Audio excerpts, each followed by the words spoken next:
Health and safety is everywhere. It's in the things you do. It's in the things others do. It's even in the environment around you. It's also in your interview questions.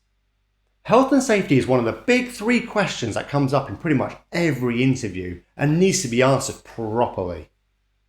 In this video, I will teach you how to answer this age-old question depending on the job you're applying for.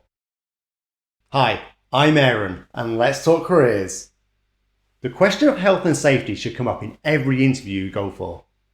This could be phrased in very different ways, but genuinely the structure is the same. However, your answer will vary depending on the role you're going for. Let's compare two different jobs. The first, an office worker, and the second, a warehouse operative.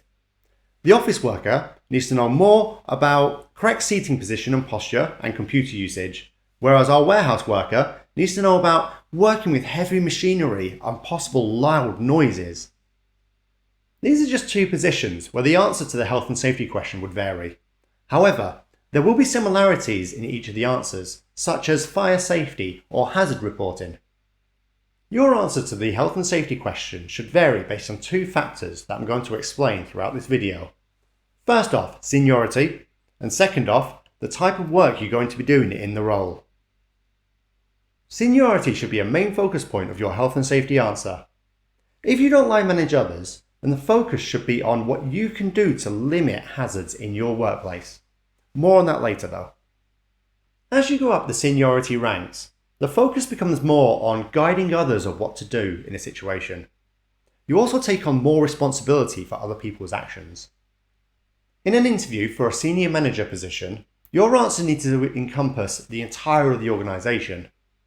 Now don't get me wrong, you're not expected to know the intricacies of every single department. However, you will need to know who knows this knowledge, so you can refer to them if needed. Policy writing and a good knowledge of health and safety law is paramount for this interview. All policies should cover all roles within the departments that you're responsible for, and all aspects of health and safety too. Policies shouldn't just be about the identification of hazards, but the reporting of them too, for both staff and managers. This should include actual accidents that happen, near misses, and the identification of hazards. Health and safety policies shouldn't just include the staff you employ, but others that you have interactions with as well. This could be your customers, this could be contractors you employ, or even the general public. Remember to subscribe. You don't want to miss out on the other two of the big three questions and answers just because you didn't subscribe. Also, hit that like button while you're there. It helps out the channel tremendously. Thanks for doing that. As we move down the seniority level, the emphasis becomes less on an overall view of health and safety and more on the practical aspects of what can be done to prevent hazards. This includes procedure writing and evaluating risk. Procedures are more of a practical document that inform your staff members what to do step by step. They're used in more specific scenarios that a general policy wouldn't cover. For example, if a staff member had to take money from a site to the bank once a week, a banking procedure would contain step-by-step instructions on processing the money, how to get from the site to the bank, and what to do in an emergency. All procedures should take risk into account and try to minimise the risk for everyone involved. One of the ways of judging risk is by using a risk matrix. A risk matrix determines risk using two key factors: the likelihood of an event happening and the severity of the consequences should the event happen. Any procedure should try and minimise these two factors. If both the likelihood and the consequence are low, then the risk itself is low. If one of these two factors is high, then the risk level is medium. If both of these factors are high, then the risk is high. This is a very simplified version, but for the simplicity for an interview, it is ideal. It is important to know how a risk matrix works, so when you're writing in certain parts of a procedure, you can explain how it's reducing the level of risk. For example, if staff have to wear safety shoes, it's to reduce the consequence of dropping something on their feet. Or, if staff members have to put a wet floor sign down, it's to reduce the likelihood of slips, trips and falls. If you have an interview lined up, consider a Let's Talk Careers interview skills session. Our career guides won't just help you through this one interview, but they'll teach you the tools to get through whatever interview you go for. They'll teach you about controlling your nerves in an interview and preparing answers to questions ahead of time. You only get one chance to interview for any job you go for, so make it count by improving your interviewing skills. Check out letstalkcareers.co.uk today.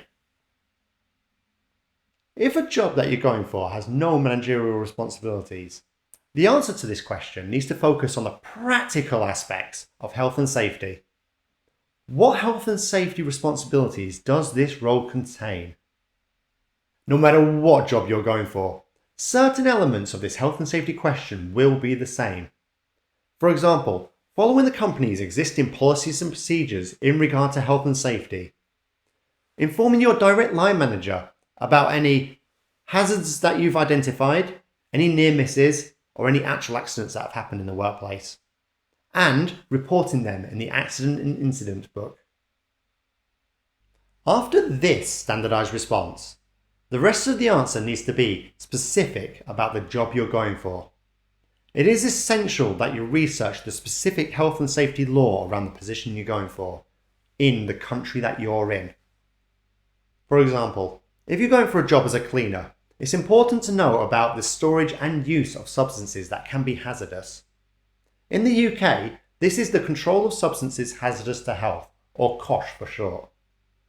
It's important to research the law in your country though. Other potential local laws that you may need to look into are fire safety, noise pollution, manual handling, safe use of heavy machinery, de-escalation of violent people, or electrical equipment safety. This list could go on, but should be used to spur ideas about the different aspects of health and safety. It is important to pick areas that are directly related to the job you're going for. If you research the right content, you'll ace your interview. Once you know what content you're going to be including in your health and safety answer, it's important to know how to structure your response. It's all well and good giving them all the information you know about health and safety in your sector, but this only shows theoretical knowledge and not practical experience.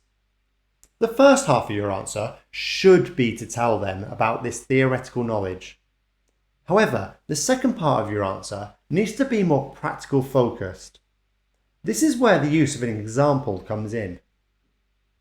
Select an example from your working history where you've dealt with a health and safety issue and rectified it effectively.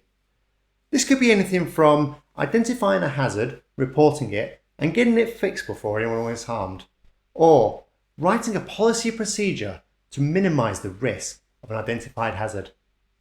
This example needs to be you focused, where you have taken active steps to prevent others from being harmed. Once you have an example selected, rehearse it over and over again to commit it to memory. This will help it flow better when you're explaining it during an interview. Even though this health and safety question could be phrased differently, you now know how to structure the answer based on the role you're going for. We really do hope this tutorial has helped you out. For additional help and support with your interview, check out letstalkcareers.co.uk and subscribe to this channel. I've been Aaron for Let's Talk Careers. See you next time.